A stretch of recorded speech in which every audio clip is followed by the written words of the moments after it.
Hello students, नमस्कार। तो यक्ष युधिष्ठिर संवाद का पहले भाग जिसमें श्लोक का अर्थ है उसका पुनरावृत्ति हो गया है। अब पुनरावृत्ति करते हैं प्रश्न उत्तर अभ्यास प्रश्न का। तो आइए देखते हैं यहाँ पर अभ्यास में अधोलिखिता नाम प्रश्ना नाम उत्तराणी संस्कृत भाषा लिखत। संस्कृत भाषा में लिखना है प्रश्नों का उत्तर। देखिए यहाँ पर पूछा है केन श्रोत्रियो भवति, तृतीय विभक्ति में पूछा है केन। तो केन श्रोत्रियो भवति किससे विद्वान होता है? तो श्रुतेन श्रोत्रियो भवति। अब यहीं पर अगर पूछ दे कि केन विंदते महत, किससे महानता को प्राप्त करता है, तो तपसा विंदते महत होगा उसका जवाब, सही जवाब। अब देखिए दूसरा प्रश्न में ही पूछ दिया है खाद अपि उच्च तरह कह, आसमान से ऊंचा, आसमान से भी ऊंचा कौन है? तो पिता, ये कह के जगह में पिता, खाद अपि उच्च तरह पिता।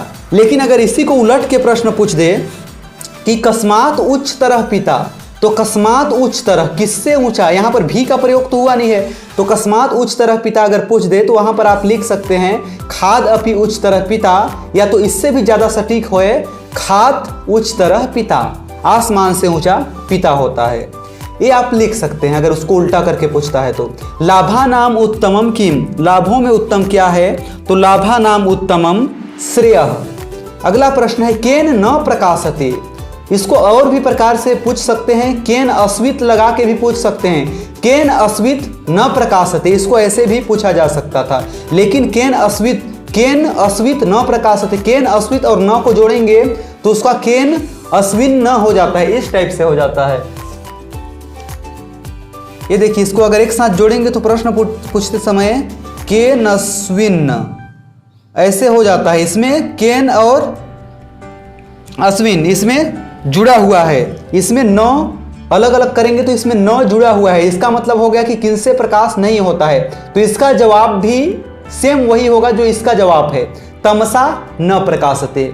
अगला प्रश्न है अगर पूछ दे तपः किम लक्षणम, तपस्या का क्या लक्षण है? तो स्वधर्मवर्तित्वम तपः लक्षणम।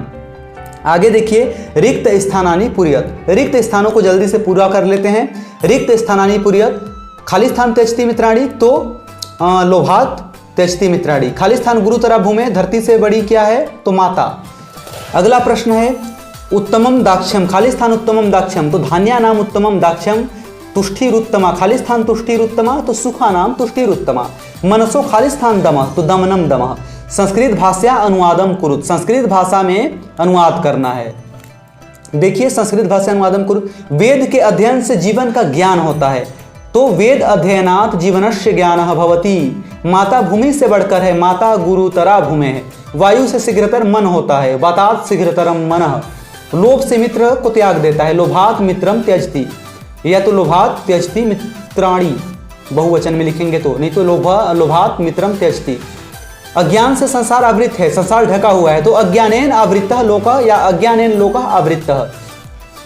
स्तंभ मेलनम कुरुत, माता का क्या होगा? तो माता का होगा गुरुतरा भूमे। मनः का मन क्या है? तो मनः शीघ्रतरम वातात्, वायु से तेज मन है। चिंता, चिंता क्या है?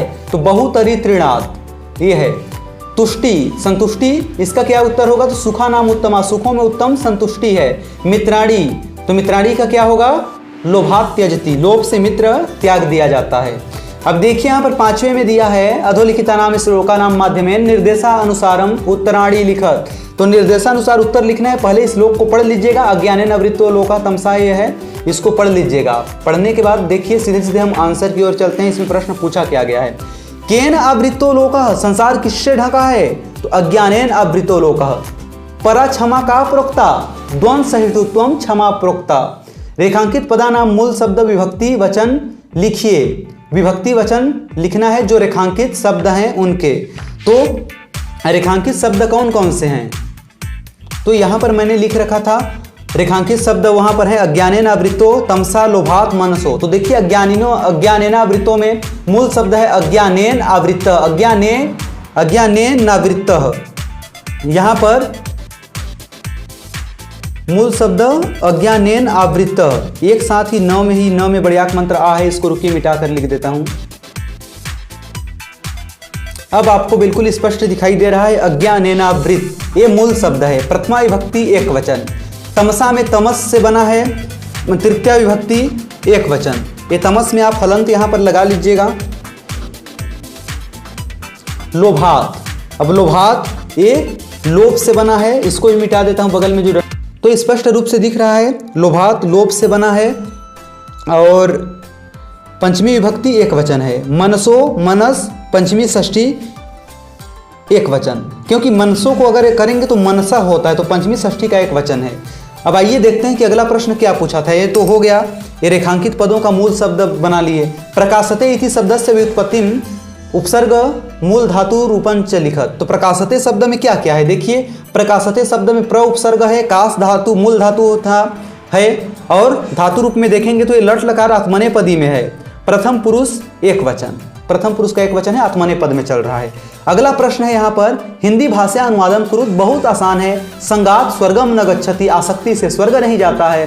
ह्रीर कार्य निवर्तनम, न करने योग्य कार्य को त्याग देना ही लज्जा है। तो इस प्रकार इस अध्याय का भी सभी अभ्यास प्रश्न पुनरावृत्ति हो गए। आशा रखता हूँ कि आपको समझ में आ गया होगा। तो अगले वीडियो में पुनः मिलते हैं, तब तक के लिए नमस्कार।